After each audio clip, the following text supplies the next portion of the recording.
Hello and welcome to a new series on the Frog Engineering channel, the Frog Reviews. We are close to 2000 subscribers, and on this occasion I start a new series where I will be talking about the GBBRs. But these won't be your regular reviews where I will just say that the gun is nice and brown or it has offsetted irons.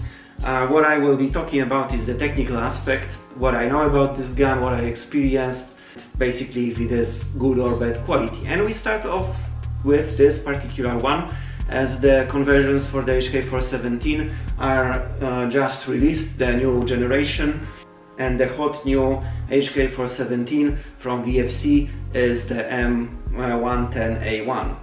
Still, before we will start, one more detail is that we will not be really talking about how the gun shoots or how it performs on the green gas, because that's the reason why I do HPA GBBR conversions, because I think it cannot work well on the green gas. Of course, I know that many people will disagree, but that's my opinion and I'm gonna stick with it. We focus solely on the technical details regarding the gun. So let's start off with the review. This is a GBBR. This is actually a Frog Engineering mag here, and it's not converted yet, it will be soon. I have a lot of experience with other HK417s because I owned them from the very beginning. So to give you just a little funny background story, I always wanted a realistic airsoft gun, and the GBBR was my dream, but there were no GBBRs in 7.62 and I thought to be an airsoft sniper, okay?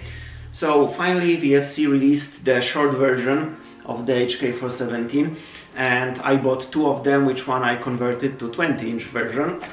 And I was focused to do anything I could to make them work on the green gas. Yeah, I tried green gas, black gas, whatever gas, propane, and it never worked. So this is the original reason why I started with the conversions, because I wanted to make these guns work. And this is actually one of the first gun ever converted by me. So I used them for a lot of time, a lot of years, and I have a lot of experience with them. The way how I will be describing them in this particular video is I will focus on the guns I have and go literally from the stock to the muzzle device, describing every single failure I've seen and checking what changed in the M110 to know if there could be such an issue with it, which probably will be interesting. So for now, the M110 will go to the side. I'll be using mostly this one because it's lighter and easier to maneuver. So starting with the rear, I had adventures with the stock already because the stock pin in HK417s actually break. And probably some of you will be like, what is he talking about? How this is possible? But it actually is possible. And this is a very old stock pin from the original HK417, and you see the stock part here broke off. Yeah, this is the undamaged stock pin. So I was basically shooting someday on an airsoft event. I took a couple of shots and the stock started to move. There was an issue with it. This was not this exact stock. This was the HK type stock, the fat one, and the pin broke, as I said, and the top part was trapped inside. It was extremely hard to remove it. I had to shake the gun. First, of course, I had to remove this lever for setting of the stock, and then basically, try to shake it out so that it falls out. It took like 2 hours and it was looking more or less like... Okay, so after 2 hours I was able to release it, and for this reason I had to make myself some steel stock pins. However, in the new guns, they actually changed it. I had two first generation HK417s, one is already sold, this is still the first generation, and this big guy is the second generation, so I originally converted the first generation to be 20-inch, and then I bought the second generation, the 16-inch variant, and converted it from those parts to be the 20-inch variant. Yeah, so this 20-inch variant is the second generation.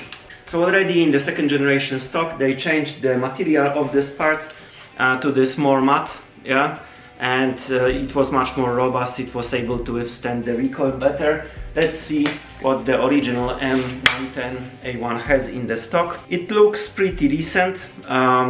hopefully it will be fine. If not, then you will need to replace that pin, but I don't think you will have this kind of issue. The original issue was that this was basically from zinc aluminum alloy, and zinc aluminum alloy over time loses its performance and it breaks basically. So my guns were quite old and it broke. Yeah, the M110 stock, quite okay. Maybe the pin will last. Looking on the way how it, from the metal which it is made of, should be quite robust. Second thing is, which happened in this gun, basically, you know, the HK417, over the times the parts start to get loose very easily and it creates a lot of funny issues, right? So the stock in this gun, this is the VFC sniper stock from the G28. I bought it directly from VFC, this has the same kind of pin, spring and the button as all the others VFC 417 stocks. If you actually wonder that you would like to buy it and assemble it to your gun, just a quick hint. Here on this side of the stock you will need to cut out the groove for the cheek rest to work. Yeah, it's spring loaded, so the dimensions of this groove will be given in the video description. Yeah, just in case you want to, you know, exchange it. This groove allows for proper positioning of this cheek rest. Okay, so another thing that happened here was that once on an event I was, you know, with this gun ready to shoot. There was like a 100 by 100 square flat grassy field, and in the middle there was some task to be done, and it was like you know, toxic area, and a guy had to dress in chemical protection suit and go there and do something, right? So me and my friend actually also had 417, but the reconversion. We were, let's say, doing the overwatch for that guy in a cross pattern, so he was, you know, across this direction of the rectangle and I was like perpendicular. And suddenly I saw there were some guys, so, you know, enemy, this was like 100 meters something, so I took the gun, I started to shooting at them, and the gun basically after like few shots fell back. So I was like, what goes on? Yeah, I thought the pin broke and I already had the steel pin inside. Yeah, I did some stainless steel pins for the stock for myself. So what happened was that actually this did not break, but the stock started to collapse. So the pins stopped holding the stock for whatever reason, because the spring was too weak. So basically it was opening all the time. Is it improved in the M110A1?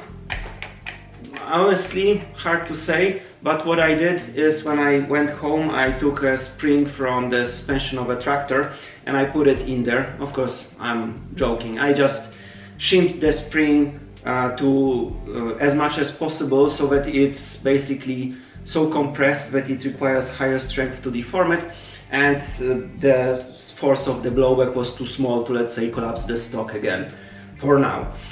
If this will happen in this gun, probably could, maybe yes, maybe not, hard to say, but you will see over the time. It really needs like 15-20,000 shots for this kind of issue to start happening. So even if it starts happening, you know what to do. And regarding the stock, the concave pad, this is something I like very much.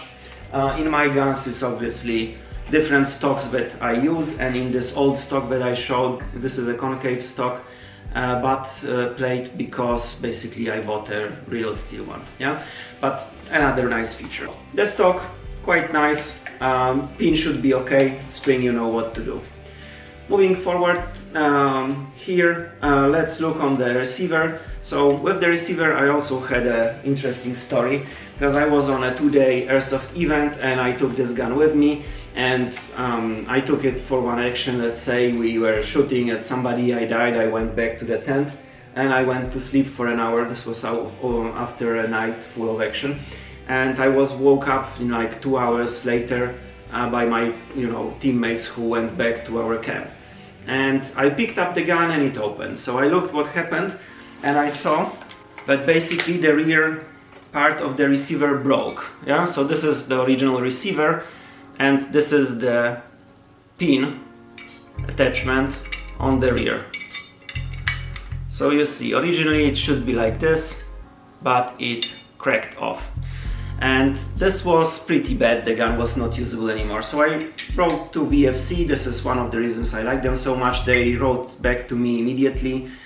They made a new receiver for me. They even asked for pictures to understand what is the failure mode, and they even lasered the same serial number as my original gun.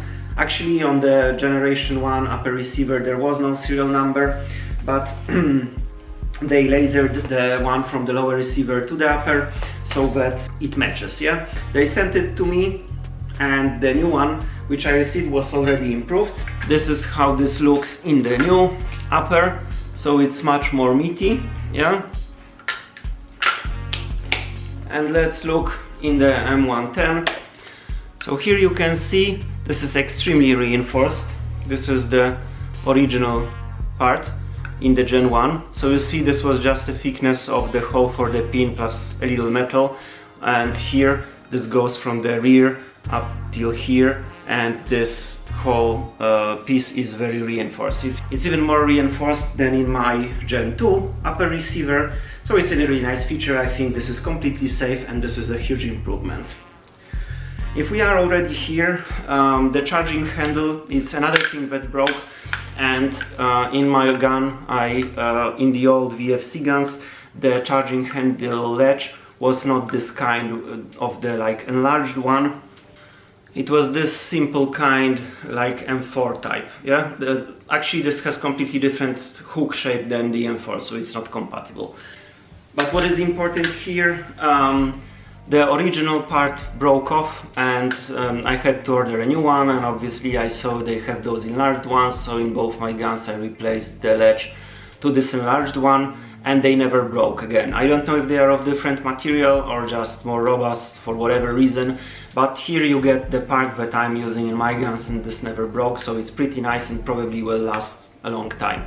Another thing is that there is this groove or this hole for the handle to lock, and in all first VFC HK417s actually it was pretty shit, because the charging handle had a ton of free play to the sides. So if I take it like this, right, it was moving to the sides like crazy, and the clearance was so big that if you pushed it to the direction of the latch and then pulled it, it was just opening.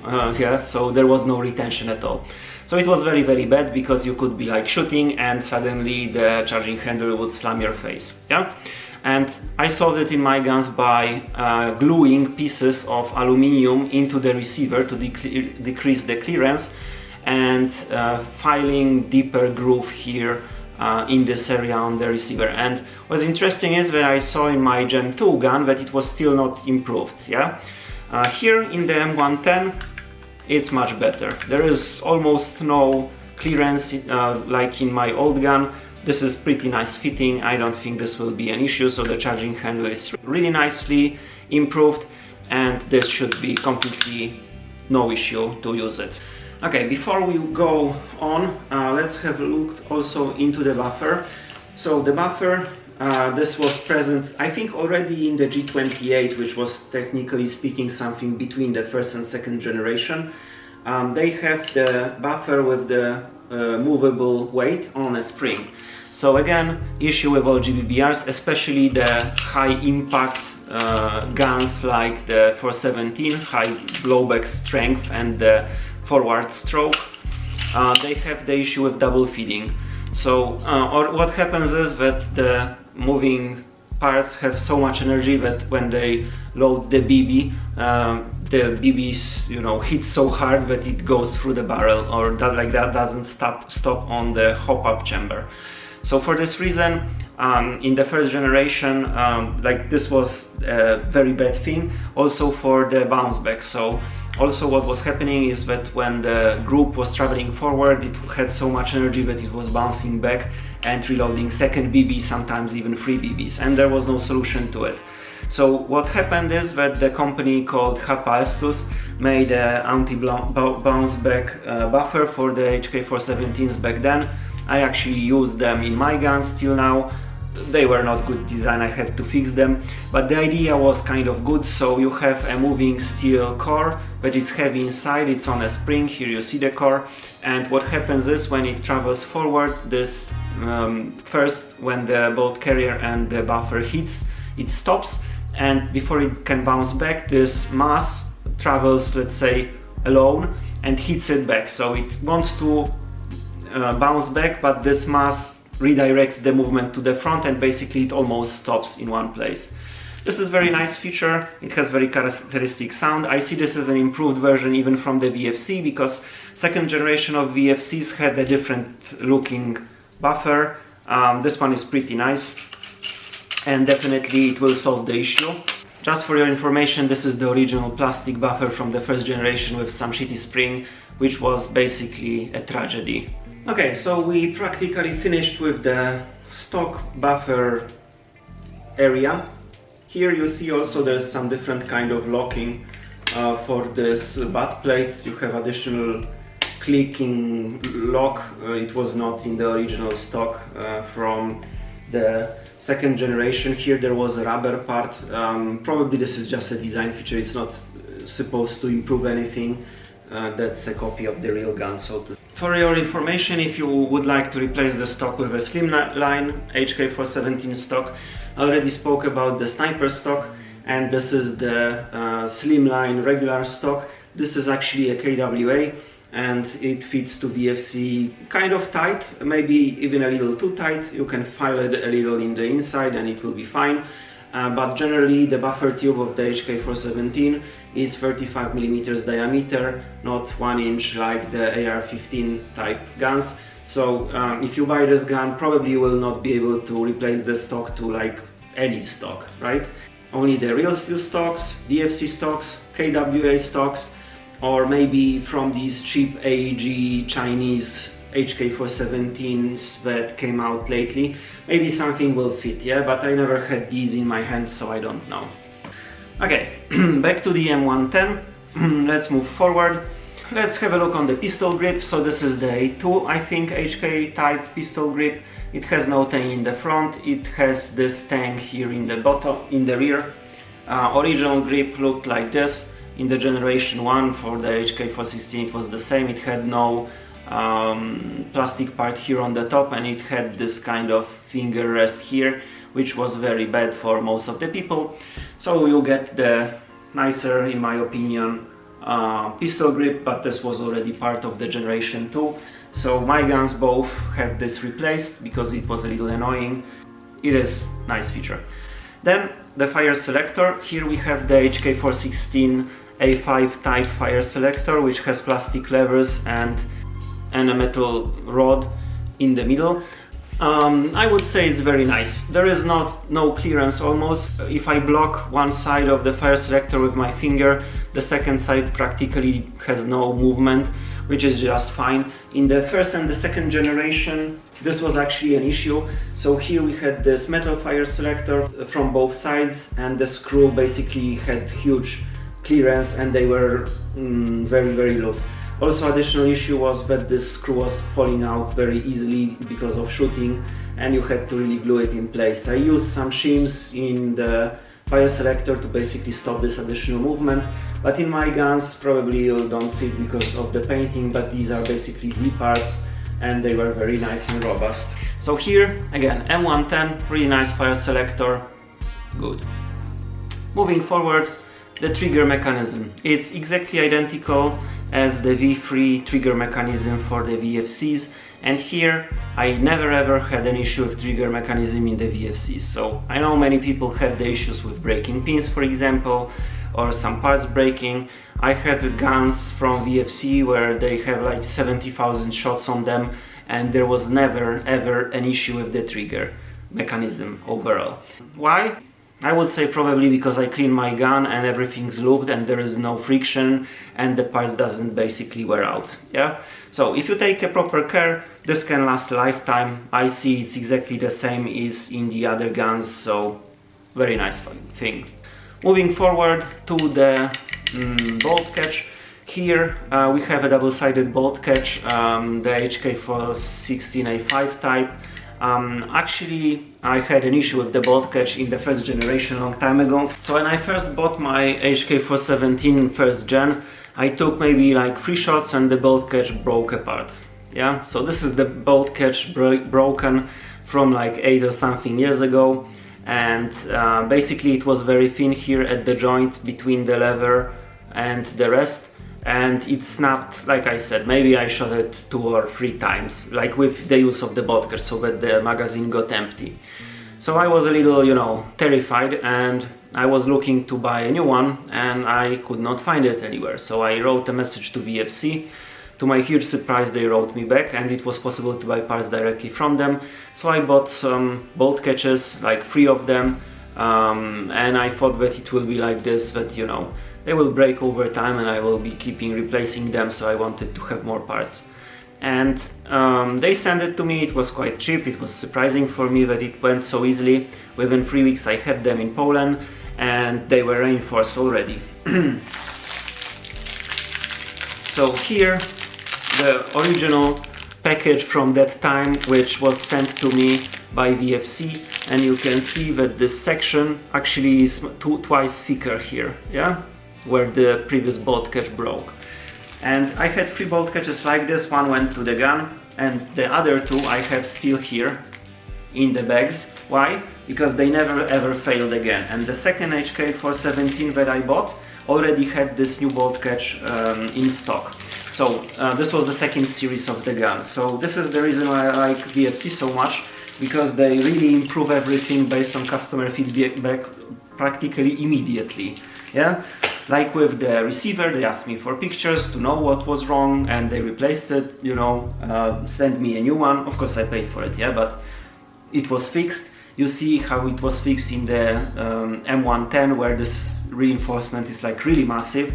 And with the bolt catch, I broke one, they sent me a new part, I replaced it, it worked for like 25,000 rounds, and I still have the rest in the box because they are like useless for me, yeah? The original works just fine.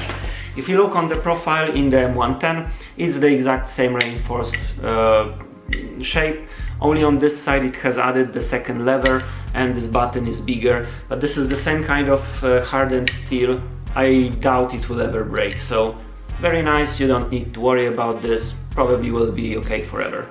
And the valve knocker assembly here, also something that is improved right now. This is the black color of the parts in the Gen 1, and actually this Gen 1.5, let's say. There was an issue that because of the force of the bolt carrier group striking the bolt catch, this was constantly like moving forward and leaning more forward, crushing the magazines, yeah? Why? Because here in the magwell there are very tiny ribs. Maybe you won't see them in this video, but they were too tiny in my first generation. In my second generation the fitting was a little better, and here they are pretty pronounced, so definitely they will be able to hold this in place very nicely. However, remember that those 2 screws that are here have to be tightened very well and with some Loctite, yeah? So probably if you want to remove this part for whatever reason, you will need to heat it up because the Loctite is already there when you buy it from VFC. And one important thing here, you see the silver part, which is the valve knocker release button. It's not there in the M110A1. I put this in because for the HPA conversions you need it, yeah? It's not gonna work without it, and this gun will be converted to HPA soon, so I already tried if the original part, let's say, fits, and it fits. If you are interested, you can see the number of the part in the video description, but in stock it's not there. For you that will use green gas, probably it makes no difference. For you that want to have HPA, not like necessary my conversion, yeah? Even if you want to tap it through the magazine, you will need that part. So the number of it is in the description and you can buy it and install it. Okay. And looking on this part of the gun, honestly, I don't have many more ideas what was wrong, what fell apart. Probably all the rest was kind of robust, even in the old guns. So this summarizes the bottom part of the M110A1 GBBR. Now let's go back to the top part, where we already spoke about charging handle and that I like how much it is improved in the M110A1. This is a really nice feature. What else is here is, in general, from like technical point of view, the hop-up, right? I am focusing on the technical aspect. So the hop-up, how it is done, it's regulated from the front like in the previous HK417s. We will look in to be more descriptive, so to say, so disassembling it very quickly. Okay, here we are. So this is how it looks in the M110A1. We have the fake gas piston, and this is good that it's fake because actually in the first generation it had a purpose. So it was so long that the bolt carrier was striking it and it moved during shooting, right? And the same was in the HK416s. In the HK416s it was a tragedy because it was stripping off the top part of the bolt carrier. In the HK417s the bolt carrier is so massive that it was not really causing any issues, but it was leading to extreme inconsistency in the way how the BBs are loaded to the chamber, because it did not depend just on the bolt carrier, it depended also on how this moves. Yeah, here it is fake, meaning that bolt carrier doesn't strike it to move it forward. Yeah, it makes no difference. If I pull the bolt carrier to the rear, nothing happens here, which is good. And we have this guide hop that you set by rotating this part here. I already see it's not so good, and definitely there will be a modification for it on my channel. Why? Because when I rotate it, I see how this comes apart and there is a gap between the bar here is not even moving, and I am already turning it and there is a gap between the parts. So there is a lot of free play. This will definitely not be good, but it's actually not so bad as in the Generation 2. In the Generation 2 we had this old style gas block like this one, and you inserted the hex key to the hole in front and you could rotate the worm screw inside, which was made of plastic, to move that rod on the top of the barrel. The issue was that there was nothing to retain that worm screw, so there was a pin in the middle of the worm screw and it was interfering with the shape of the teeth. So it was extremely easy to jam it and strip the teeth. The bottom part, meaning the rod itself, was practically the same, but here what is better is that the worm screw is inserted from the rear and this cap, or whatever we call it, is on the front. So they are attached together and basically there is no need to interfere with the worm screw shape in the middle, so it should be more robust. Yeah, it should be easier to not damage it while turning. Now honestly, when I try to turn it, it seems it has kind of small range and it's not so, you know, smooth to turn it, so definitely I will make an improvement for this on my channel. You should probably do it. Is it better than the Gen 2 and Gen 1? Definitely better. But it's not perfect. Still, we appreciate the effort from VFC side. Okay, if we are already here, then let's concentrate on the hop-up a little more. I will remove the bolt carrier for a moment. And the chamber is visible right there inside.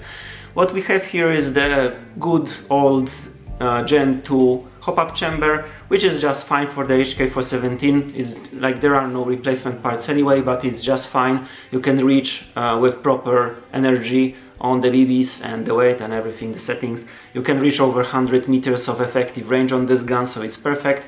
One thing that differs from the second generation is that the barrel extension, you can see there is a dark circle around it because there is a big groove. So in the second generation, in this groove there was a piece of rubber. This piece of rubber was supposed to mitigate that strong forward stroke and keeping the BB in place in the chamber. In practice, I think it did nothing, and what happened is everything there were like pieces of rubber flying in the gun, right? So they removed it, and the chamber actually is identical to the M110 chamber, M110 SASS or the K1. They came out earlier than the M110A1. They are AR-10 gun pattern, not the HK417, but this particular components, like the hop-up chamber, they are one-to-one identical, okay? And already there they removed the rubber. As I said, I don't think it was necessary for anything, and it's also not used here, so actually original barrel extensions, they had no cutout for that kind of rubber I was talking about, and they were just fine. I think VFC did not go back to this kind of design because they already have a stock of these parts and the tools for making them with the groove, and this basically is not really an issue that the groove is not there. If you look on how bolt carrier is constructed, there is a chamfer in the front. Anyway, it doesn't strike the whole surface of the barrel extension. But for example, I bought the chambers for my 2 guns and they came with the barrel extensions, so I have the old ones and they lie and rest. And the extremely shitty Gen 1 hop-up chamber, where it was basically falling apart. I spent a lot of time trying to improve it by printing the hop-up arms and so on, all of this, trying to, you know, make it work.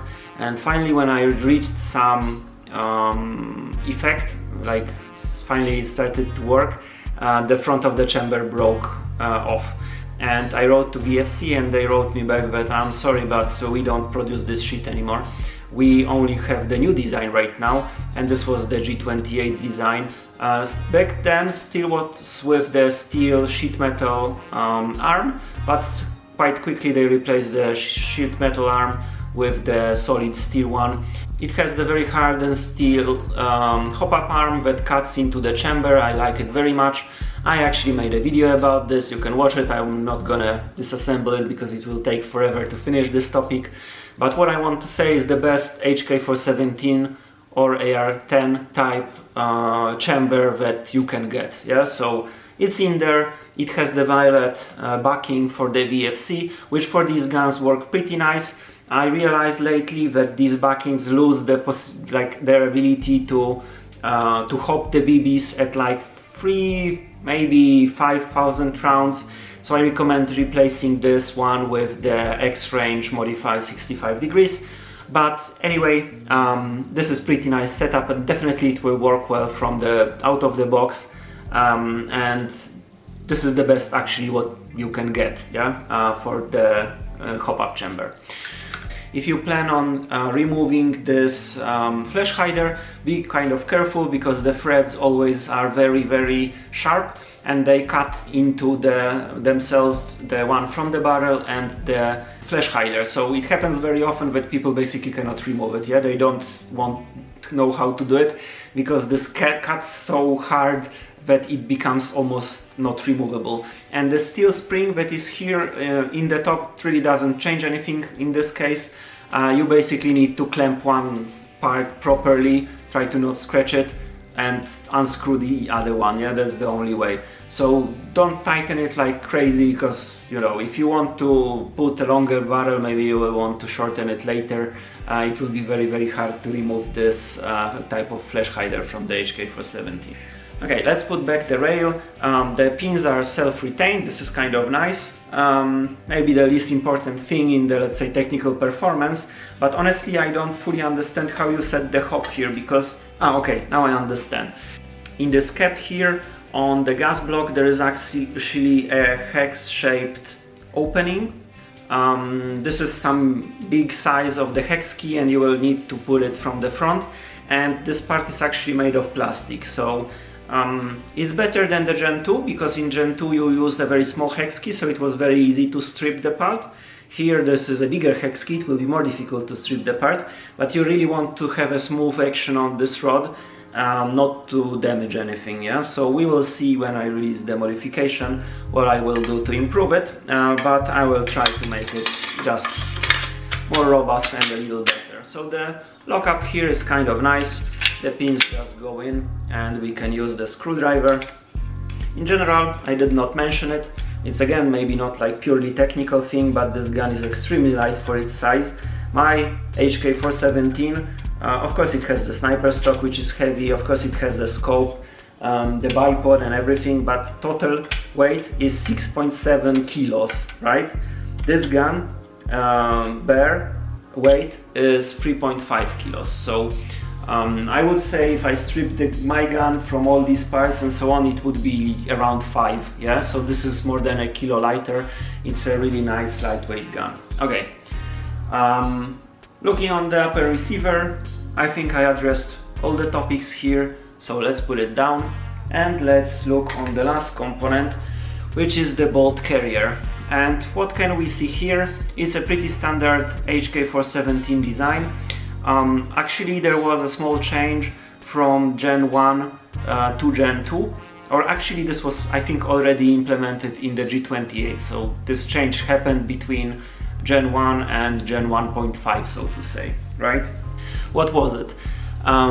The bolt carrier changed the color. This is the way how you can differentiate this. Original bolt carrier was kind of phosphate texture, and this is like pure black texture.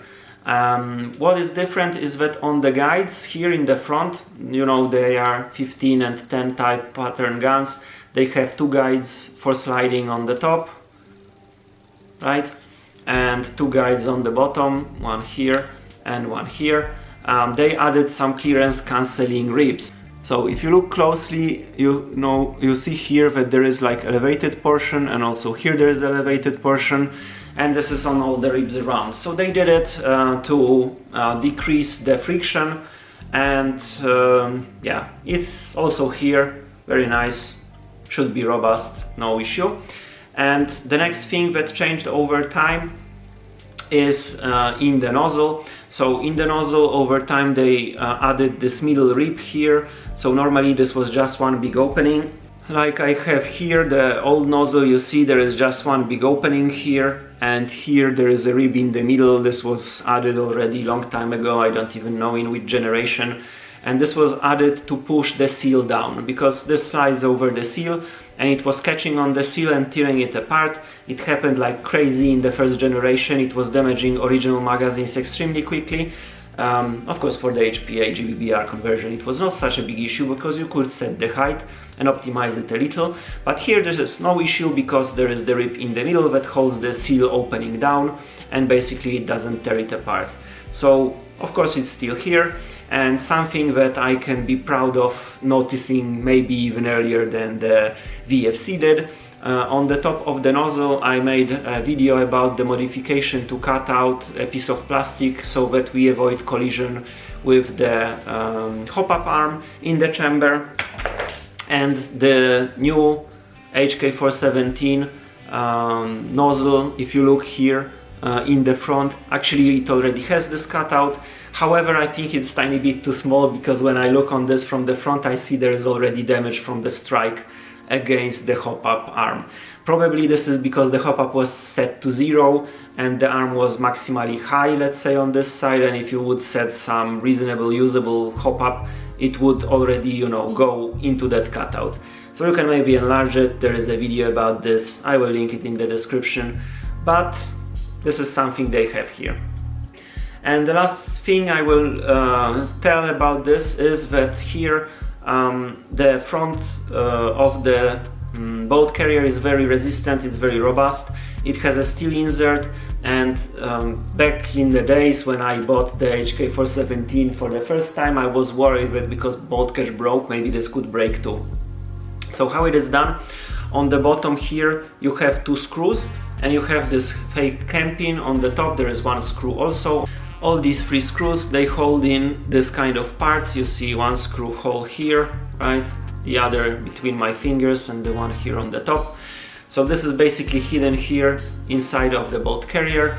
And what could happen is that when the bolt catches on this side, on that corner, it could strip it, you know, or break it or whatever. So that's what I bought myself two replacement parts like this and a complete bolt carrier to be able to replace this when it fails. And guess what? It never failed. So here on this side where the screw is, that bolt catches, yeah, basically it catches on the screw, not really on the bolt carrier face. This is a conical screw, M2.5 type thread. I think it's M2.5 times 12 or something.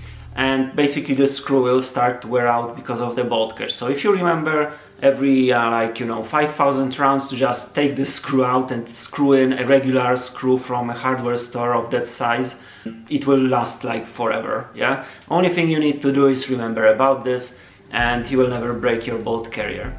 Okay, so here we are back with the gun assembled. We had a look on basically every single component that failed me over the 8 or something years of using the HK417 type guns from VFC, and we see that practically all of them are addressed somehow in the M110A1 release from this year. So what does it mean? It means that this is really robust, really nice GBBR. The 7.62 can be used for a DMR purpose with no issues.